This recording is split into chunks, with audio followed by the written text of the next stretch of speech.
let's look at the data migration phase. We finished the first three phases, that is project preparation, installation and customizing. Now we are in the fourth phase, which is the data migration phase. The migration to Simple Finance is an SQL based migration. SQL stands for Structured Query Language. This is used to query information from the database. This is called Structured Query Language. This is a technical term, so you don't have to worry about this. Let's look at the migration path. Under the Simple Finance add-on menu path, you have another sub-menu called Migration. And under the Migration, you have all these activities which is part of the migration phase. We'll look at each of these activities in detail in the upcoming slides. The first step is partitioning of the Universal Journal Entry Line Items table, which is the ACDOCA table.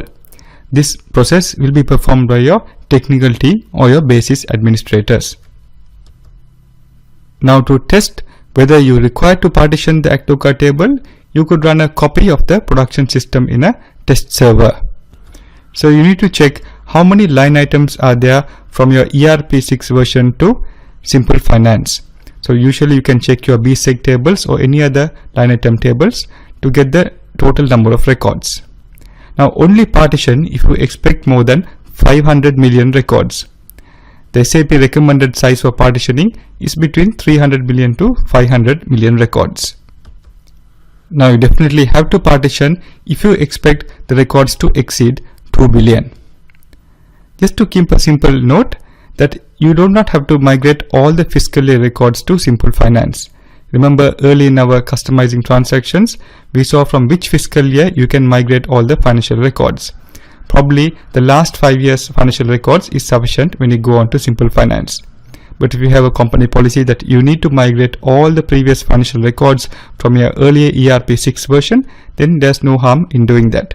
You just have to remember that if it's going to exceed more than 2 billion records, it's best to partition the Universal Journal Entry table with a partition size of 300 million to 500 million records. The second step is to regenerate the CDS views and field mapping. If you check here, this is the second step. You have to execute this transaction, regenerate CDS views and field mapping. So what CDS views means is, CDS stands for Core Data Services. For all the ACDOCA related applications, you need to regenerate the customer specific fields. These are all the custom fields that you have created in your earlier ERP6 version, and when you bring into Simple Finance, you need to ensure that those fields are regenerated in the ACDOCA table as well. So this will provide the necessary compatibility when you're migrating the data from ERP6 to Simple Finance. It's recommended that you execute this in the background mode. So all you have to do is, in the transaction, click on Enforce Activation and execute the transaction. And that will regenerate all the CDS views and field mapping. Again, this is a very technical related transaction to do. If you want, you can get the assistance from your basis administrator. Let's look at the third activity. It is a migration of cost elements. If you expand this selection menu, you will get the following options over here. Just to recap what we discussed in our presentation titled GL Accounts and Cost Elements, there will not be any more cost elements created in Simple Finance. All cost elements will be created